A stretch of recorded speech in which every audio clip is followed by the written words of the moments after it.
Assalamualaikum warahmatullahi wabarakatuh. Halo teman-teman, apa kabar?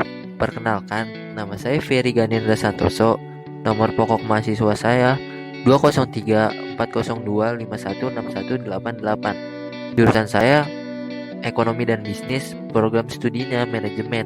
Di sini saya akan menjelaskan tentang obligasi dalam mata kuliah Pengantar Akuntansi 2 dengan dosen pengampu Bu Muhani. Obligasi adalah surat berharga atau sertifikat yang berisi perjanjian antara perusahaan emiten sebagai peminjam dana dengan investor sebagai pemberi dana. Penerbit obligasi wajib membayarkan bunga secara rutin serta melunasi pokok pinjaman saat jatuh tempo. Manfaat obligasi ada 6, yaitu berupa yang pertama, dijamin oleh undang-undang. Kedua, proses pencarian cepat dan fleksibel. Ketiga, pendapatan secara berkala. Keempat, mempunyai risiko rendah. Kelima, capital gain dan kupon. Dan yang terakhir, dapat dikonversi. Nah, yang pertama itu dijamin oleh undang-undang.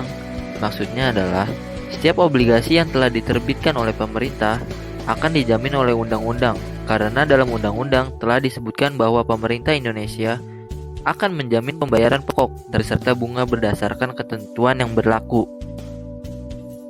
Proses pencarian cepat dan fleksibel maksudnya adalah nasabah atau investor bisa melakukan pencarian obligasi pada waktu yang sesuai dengan harga di pasar.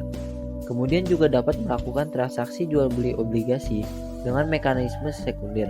Namun hal itu tidak berlaku pada obligasi suku tabungan atau ST serta saving bonds retail atau SBR. Yang ketiga adalah pendapatan secara berkala.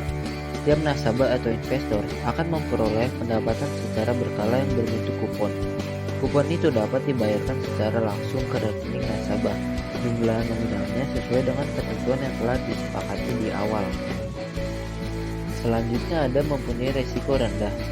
Saat berinvestasi di obligasi, ada cara untuk meminimalkan risiko kerugian. Metode ini memprediksi risiko kredit sebelum menandatangani kontrak. Jumlah perakiraan kredit dapat dilihat dalam bentuk peringkat. Peringkat atau rating dapat digunakan untuk mengukur kemampuan dan status keuangan penerbit dengan tujuan mengembalikan dana pinjaman sesuai dengan kontrak dengan pembayaran penuh kupon atau bunga. Peringkat atau rating juga dapat dengan mudah dihitung melalui Finata. Dengan menggunakan software keuangan bisnis Finata ini, Anda dapat memprediksi peringkat atau rating dengan tepat, sehingga Anda dapat mengambil keputusan yang tepat. Selanjutnya ada capital gain dan kupon. Setiap kontrak obligasi memiliki bunga yang harus dibayar dari emiten ke investor atau pihak yang memberikan dana. Bunga di dalam kontrak obligasi disebut dengan kupon obligasi. Kupon obligasi mempunyai suku bunga yang jauh lebih tinggi daripada deposito. Besaran kupon obligasi dapat mencapai rasio 0 sampai dengan 12%. Kupon obligasi juga mempunyai tingkat profitabilitas sendiri, serta dapat dijadikan sebagai pendapatan tetap atau passive income dalam bentuk cash flow dari kupon obligasi tersebut. Lalu ada dapat dikonversi, yaitu keuntungan pada obligasi hanya berlaku pada obligasi konversi.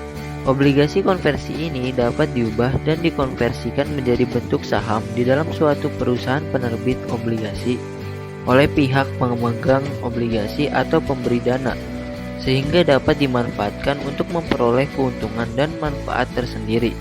Selain itu juga dapat dimanfaatkan sebagai promosi emiten terhadap para investor atau pemberi dana supaya dapat membuat penjualan obligasi meningkat. Sekarang kita masuk dalam obligasi at discount. Obligasi at discount adalah selisih antara jumlah nominal obligasi dengan jumlah penghasilan bersih dari penjualan obligasi. Mudahnya, tingkat diskonto obligasi dapat dilihat dari selisih antara face value atau nilai nominal obligasi dengan harga jualnya. Contoh soal obligasi at discount. Perusahaan menerbitkan obligasi sejumlah 10 juta rupiah, bunga 10%, jangka waktu 20 tahun, tertanggal 1 Januari 2007, dengan pembayaran bunga semesteran setiap tanggal 1 Januari dan 1 Juli apabila obligasi dijual dengan harga 9.500.000 Maka jurnal yang diperlukan untuk mencatat transaksi tersebut adalah, dan kemudian di sini saya akan menjawab, di jurnal umum pada tanggal 1 Januari 2007, kas berada di debit dengan jumlah 9.500.000 dan diskonto uang obligasi atau obligasi at diskon berada di debit dengan jumlah 500.000. Yang terakhir, utang obligasi ada di kredit sejumlah 10 juta rupiah.